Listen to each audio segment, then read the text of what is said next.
In this video, I'll be sharing an honest take on the best things to do in Vienna, from palaces and pastries to unique hidden gems. So be sure to stick around until the end for a free map of all these spots and some lesser-known must-dos. Now, in case you're new here, hi, I'm Christina from happytowander.com, and this channel is all about practical travel advice from someone who's been there, done that. So be sure to like and subscribe if that sounds like your kind of thing.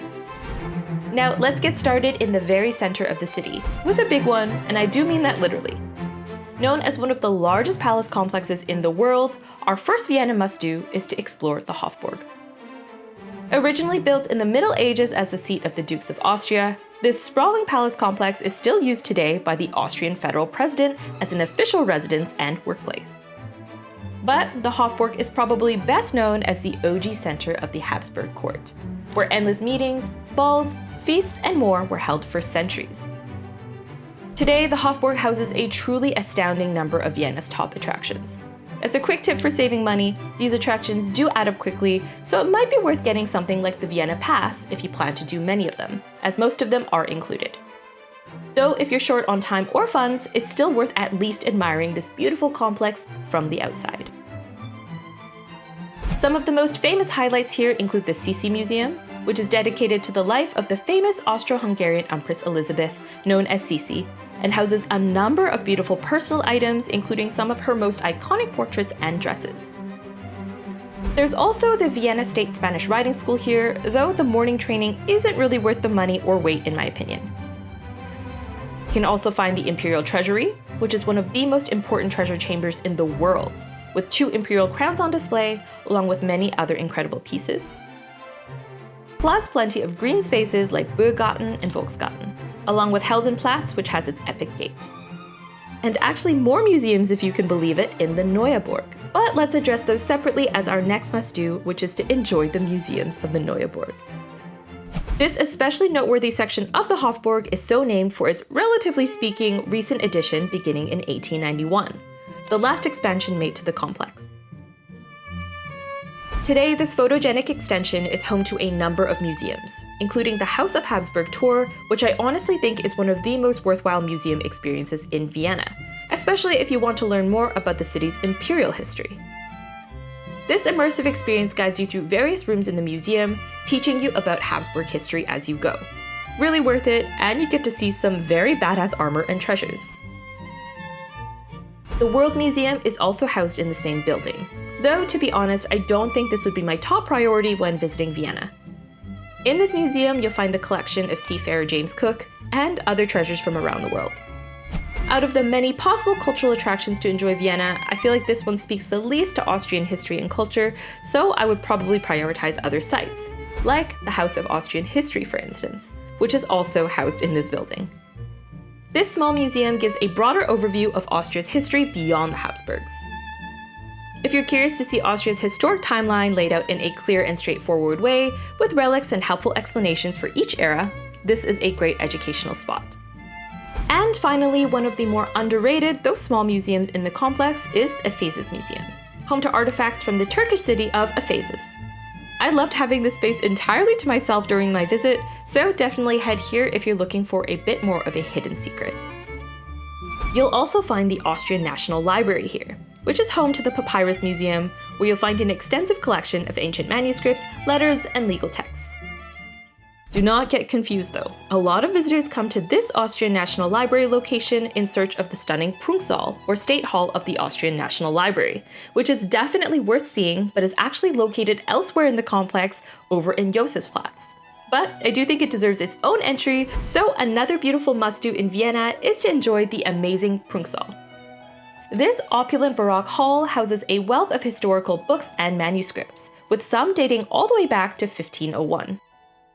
Truly, this is one of the most beautiful library rooms in the world, with giant bookcases, marble columns, incredible statues, a pair of giant globes, and some absolutely incredible ceiling frescoes. There are more than 200,000 historic books held here, mostly behind glass to protect them, but it's definitely a must-see for any book nerd. Now, moving on, of course, no visit to Vienna is complete without a quick gawk at St. Stephen's Cathedral, a Gothic masterpiece that has graced the city since the 12th century. Famed for its multicolored tiled roof and 4 towers, today visitors can climb up for panoramic views, or perhaps spookier, explore the catacombs below, which house the tombs of notable figures from the city's past. Speaking of tombs, a short walk away from the iconic Stephansdom, you'll find one of the spookier things to do in Vienna, which is a visit to the Capuchin Crypt, which has served as the burial place of Habsburg dynasty members since 1618. Yes, it's exactly as it sounds, a crypt holding the remains of Habsburg spanning centuries, including big names like Maria Theresa and, of course, Empress Elizabeth. Sure, it's a bit of a morbid attraction, but one that's nonetheless quite interesting if you're into the history of the Habsburg dynasty. Though they vary widely in detail and opulence, many of the sarcophagi are accompanied by informative signs about the often short lives of those who occupy them, providing some eye-opening insight into just how easy it was to die randomly back in the day. But if you're looking for one of the best free activities to enjoy in Vienna, I can definitely suggest a leisurely stroll around Vienna's Ring Road, a grand 5.3-kilometer boulevard circling the city center, filled with some of the city's most jewel-worthy architectural wonders.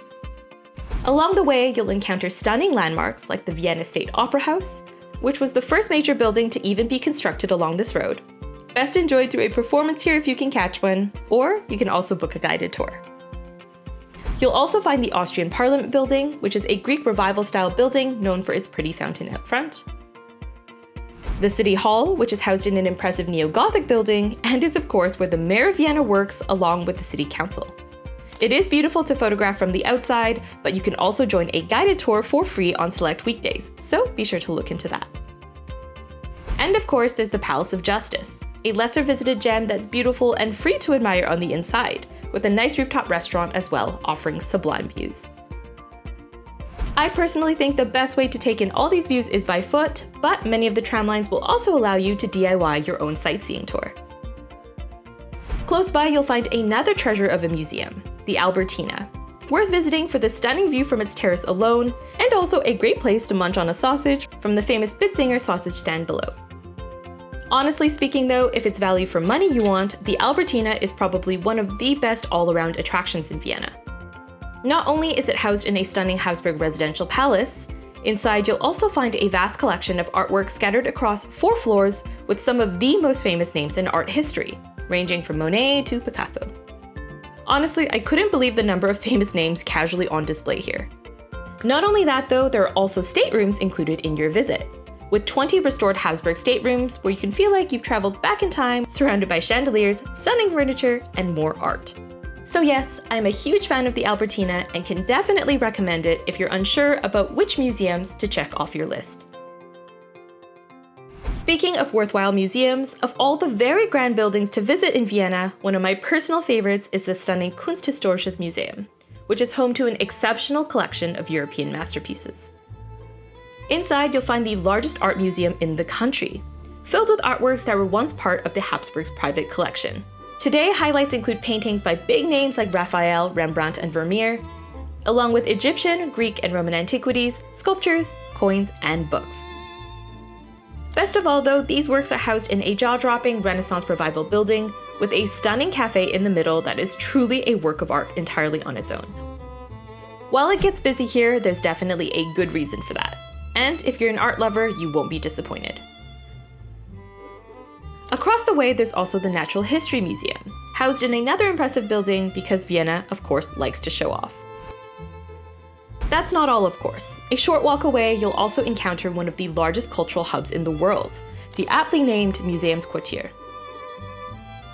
Established in 2001, this area was once home to the Habsburg imperial stables, originally dating back to the 18th century.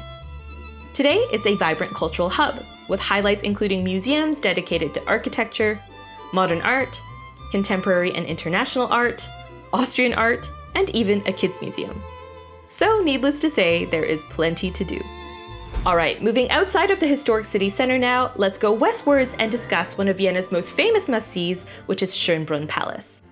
Home to a shocking 1,441 staterooms, Schönbrunn Palace is an epic sprawling palace considered one of the top sites in Vienna, with UNESCO World Heritage status to flaunt, along with a wide variety of on-site attractions, with highlights including the world's oldest zoo still in operation, the Imperial Carriage Museum, which I genuinely enjoyed, with over 161 beautifully preserved and marked carriages on display, including some very historically significant ones, especially pertaining to Empress Sisi, as well as the state apartments, and many, many more sites. While I do think the palace and its grounds are a must-see, I must confess my disappointment with some of the pricier paid attractions. The standard state apartments tour, for instance, is so brief I actually laughed out loud when I realized it was over. So, if you want to see more of the palace, you should definitely book one of the longer tours. There's also a virtual reality experience that gives you a quick rundown of the Habsburg dynasty, which is alright, but I probably wouldn't pay full price for it. And neither would most people because I was genuinely the only person in that entire room. Though I admit it was nice to sit down for 20 minutes. Finally, other on-site attractions include the Palm Garden and Desert House, both nice enough but not especially unique to Vienna. The Desert House did have some delightful giant tortoises though. There's also a children's museum that is very much geared towards kids with play and dress-up stations, so not particularly worth doing unless you're traveling with kids in tow. Now, you might be wondering, are all these things a must-do? Not if you're short on time, in my honest opinion. But if you have the Vienna Pass and want to take some time to adequately explore the palace and all its sites, then spending a full day here would be a great bet. Another one of Vienna's main regal attractions can be found at Belvedere Palace, originally built in the late 17th century as a summer residence for Prince Eugene of Savoy. Today, there are two palaces here to explore. Upper Belvedere, known for its Baroque design and art collection, including the Kiss by Gustav Klimt, and the Lower Belvedere, which houses temporary exhibitions of art and cultural history. On site, you'll also find the Belvedere 21 Museum of Contemporary Art, originally built as a pavilion for the 1958 World Exhibition, with a focus on modern and contemporary art. And there's also a pretty Baroque garden as well. Just northeast of Belvedere in the district of Landstrasse, though, you'll find a number of other interesting attractions. And another Vienna must-do in my opinion, which is to admire the Hundertwasser side of the city. In a city as elegant as Vienna, several buildings designed by renowned architect Friedensreich Hundertwasser add a splash of color and whimsy, and seeing them, I think, is a must for any architecture lover. Now an Instagram hotspot, one prominent Hundertwasser location is the Hundertwasser House, completed in 1985 as an innovative public housing project. Do note that this house is mainly just a photo op, but the cafe right next to the house has a nice terrace where you can admire the photogenic facade with a hot coffee and warm apple strudel.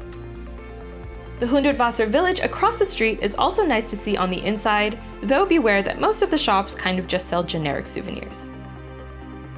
I will say though, if you're interested in his work, I can definitely recommend visiting the Kunsthaus Wien, less than a 10-minute walk away.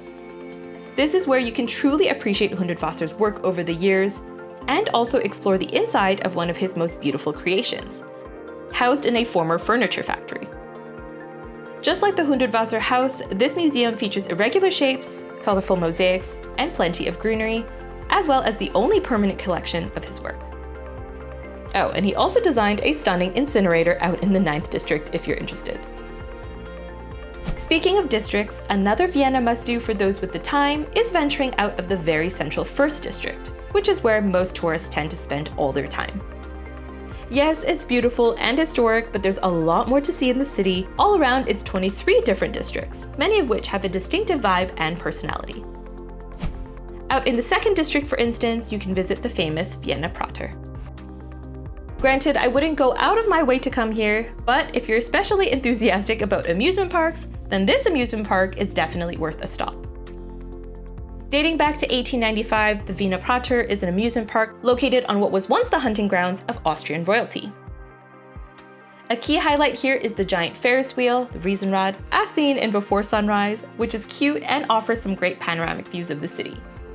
Do beware though that it moves super slowly, so it isn't really the most exciting of rides.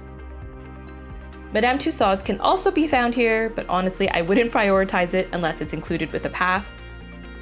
And there's also the peculiar Republic of Kugelmugel, an 8 square meter spherical object that was once declared its own republic and micronation.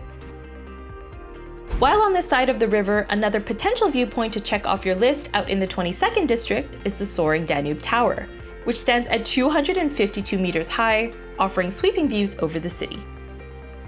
For me personally, I prefer closer-up views in the historic center where you can better appreciate the centuries-old buildings. But if you prefer sweeping far-away panoramas, this might be one to consider. Now, there's a lot of charm and personality to Vienna's different districts, but the draw of many is that they have nice coffee spots, restaurants, and places to hang out and shop.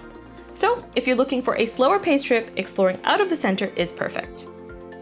If, however, you do want to just get a bit more off the beaten path while still doing somewhat touristy activities, the 19th is probably a good bet. This fancy district is home to vineyards, villas, and Heurige, wine taverns that serve small bites made in-house along with house-made wine. A great relaxing addition to a busy itinerary. Speaking of relaxing additions, another one of the more relaxing things to do in Vienna is to enjoy the city's cafe culture. Vienna is full of grand cafes thanks to its history after the Second Turkish Siege in 1683. According to legend, soldiers of the Polish Habsburg army found some coffee beans that had been left behind by the Turks, and one of the officers used those beans to open the first coffee house. These coffee houses then became popular gathering places for intellectuals, artists, and writers, and the legacy has stuck. Today, Viennese coffee house culture is listed as an intangible cultural heritage of Austria by UNESCO because it's just that iconic. So, in between museum jaunts, one of the best things to do is grab a coffee and a sweet treat, ideally in a grand, majestic setting. There's of course plenty of options, whether you're looking for historic and grand coffee houses like Café Central or Café Sacher, where the prices and crowds will definitely remind you that they're popular with tourists. But if your primary objective is coffee, there are plenty more modern options. Though, no matter where you go, do note that they kind of have their own coffee language here. So be sure to read up on different drink types and names before your trip, or consult the written version of this guide for more info. I also have a full Vienna travel tips video as well that outlines the basics. As a warning though, Viennese coffee has a reputation for being unexpectedly strong, anecdotally causing many tourists to sprint to the bathroom afterwards. So yeah, just be careful. On a related note, you really can't leave Vienna without having your fill of local treats and eats. For efficiency's sake, there are definitely tons of food tours and even cooking classes you can book, but some absolute must-tries for your own DIY tour include Wiener Schnitzel, a traditional Austrian dish consisting of a breaded and fried veal cutlet, often served with lemon, potato salad, or lingonberry jam. Käsekleine, which is an Austrian sausage filled with melted cheese, typically grilled or fried, and often served with mustard and bread. And just honestly, pastries in general, which I know is so broad, but Vienna is famous for them, and there's way too many to list. Some classics include Apfelstrudel, which is pastry filled with apple and raisins, Topfenstrudel, which is pastry filled with a creamy quark cheese, and Kipfel, a crescent-shaped pastry often filled with nuts or jam. Finally, this is just your reminder to go beyond the tourist trail and find your own hidden gems. Vienna is a huge city with so much to do beyond just the main tourist highlights mentioned in this video. So, if you have the time, be sure to look into more offbeat activities too that suit your niche interests. For instance, Vienna is full of super small niche museums, whether you're into clocks, criminals, coffee, contraception, pathological anatomy, or globes. As a travel blogger, I of course had to check out the Globe Museum, which had a fairly impressive collection, including globes of other planets, which weirdly I never considered was a thing. So yes, I encourage you to find your own small museums to nerd out about because there's really something for everyone. And if you're interested in churches, Vienna has many more to offer beyond the famous Stephansdom. Karlskirche is one of my personal favorites, and a common thing to do here is attend a classical music concert. Although there are plenty more options to check out as well, so be sure to indulge your curiosity and stop by a few during your trip. Finally, we've spoken a lot about Vienna's elegant imperial architecture, but there are plenty of intriguing modern structures scattered around the city as well. Some highlights include the modernist Secession building, home to exhibitions of contemporary art, the Wotruba Church, which is a bold brutalist building made of massive concrete blocks, DC Towers, aka Austria's tallest skyscraper, and many more. All to say, there's plenty more to do in Vienna, so exploring local blogs is always a good idea to get a feel for what locals might like to do for fun. Visiting vienna.com, for instance, is a great resource. Alright, be sure to check out this link for a full map that lists all the locations from this video, and be sure to like and subscribe for more travel videos just like this one. I'll see you next time. Bye!